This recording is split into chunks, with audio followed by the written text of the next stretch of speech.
गजा पर ट्रंप ऐलान करने वाला है सेकेंड फेज के सीज फायर का। वैसे तो फर्स्ट फेज का सीज फायर क्या ही चल रहा है, 100 से ज्यादा बच्चों को मार दिया गया है फर्स्ट फेज के सीज फायर में।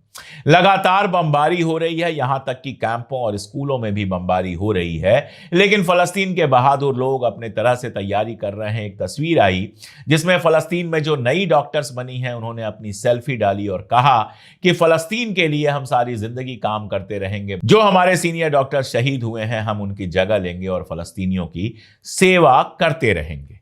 तो गजा के अंदर ये जो सेकेंड फेज का प्लान है, इसके लिए पीस कीपिंग फोर्स रखने की बात हुई है, जिसको गजा स्टेबलाइजेशन फोर्स कहा गया है।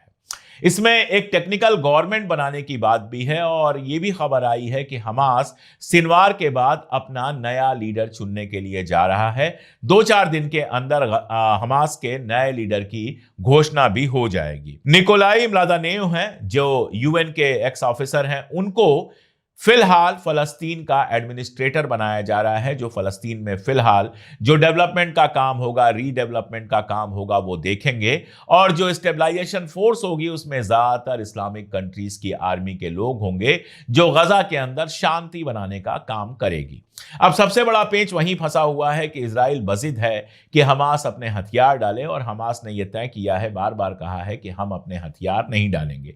हथियार वाले मसले पर बीच में ट्रंप का बयान जरूर आया था जब नेतन्याहू अमेरिका गया था, लेकिन ट्रंप ने भी कोई बहुत सख्त बयान नहीं दिया है। अब सेकेंड फेज में क्या होता है ये देखने वाली बात होगी। इन सब के बीच ऐसे खुलासे हो रहे हैं जो आपको बिल्कुल चौंका कर रख देंगे। एमिराती लीक्स ने एक लीक किया है। लीक का मतलब यह होता है कि ऑफिशियल जो डॉक्यूमेंट होते हैं उनको कहीं से हासिल किया है, और बताया यह गया है, उस डॉक्यूमेंट में यह बताया गया है कि यूएई की जो सरकार है वो गजा में जब जंग चल रही थी इजराइल की, तो उसके लिए सीधे आर्मी भेजने, इंटेलिजेंस मुहैया कराने और रसद सहायता के लिए लाल सागर, रेड सी में जो उसके ठिकाने हैं उनको उपयोग करने को तैयार था। उसने इजराइल से कहा था कि आप हमारे ठिकानों का इस्तेमाल कीजिए, चाहिए तो यहां से गजा के ऊपर हमला कीजिए, चाहिए तो यहां से इंटेलिजेंस इकट्ठा कीजिए, और चाहिए तो यहां से रसद भेजिए। ये कहानी टर्की की नहीं है, यह कहानी यूएई की है, जो एक अरब मुल्क है और जिसके बारे में अब बिल्कुल साफ होता जा रहा है